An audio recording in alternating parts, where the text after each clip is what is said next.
US Physics Olympiad year 2023 USAPHO final round. Problem A3.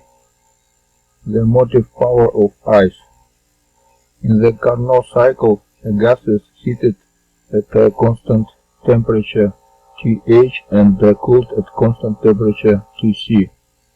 Furthermore, no other heat transfers occur and all other steps of the cycle are reversible.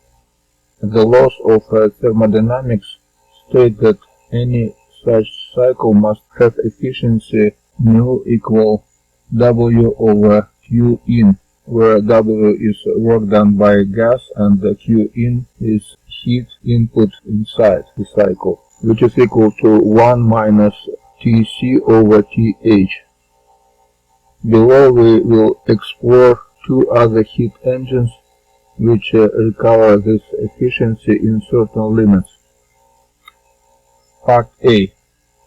Consider the following heat engine involving 1 mole of ideal monatomic gas. The gas begins at temperature T0, pressure P0 and volume V0 and undergoes 4 reversible steps. First step. The gas is expanded at constant pressure until its temperature rises to 1 plus beta multiplied by T0. Second step. The gas is expanded at constant temperature until its pressure falls to P0 over alpha. Step 3. The gas is contracted at constant pressure until its temperature falls back to T0. Step number 4. The gas is contracted at constant temperature until its pressure rises back to P0. First question.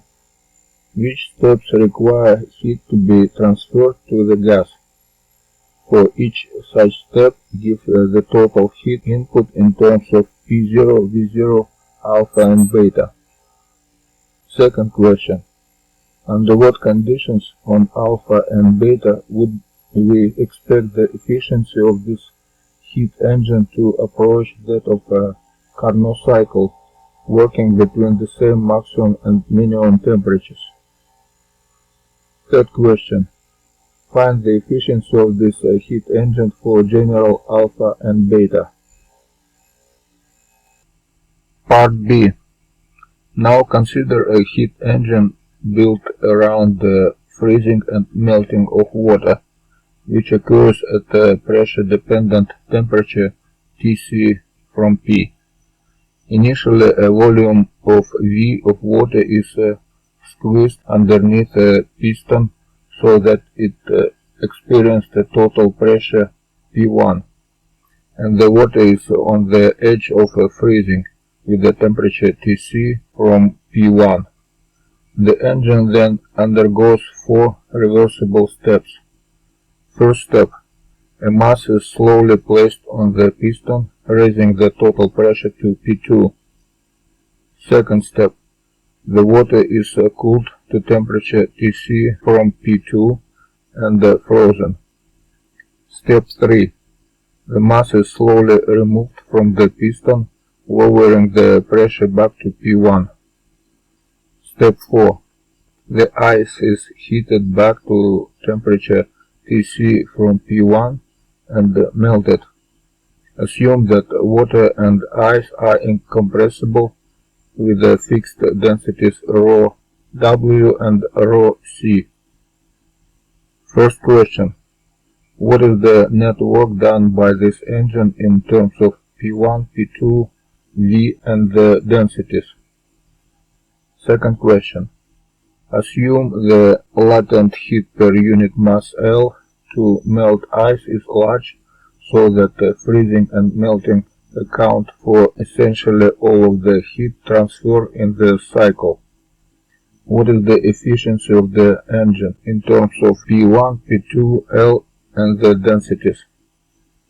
Third question. Since we assumed all heat transfer occurs during melting or freezing, This cycle has the same efficiency as the Carno cycle in the limit where P1 and P2 are very close.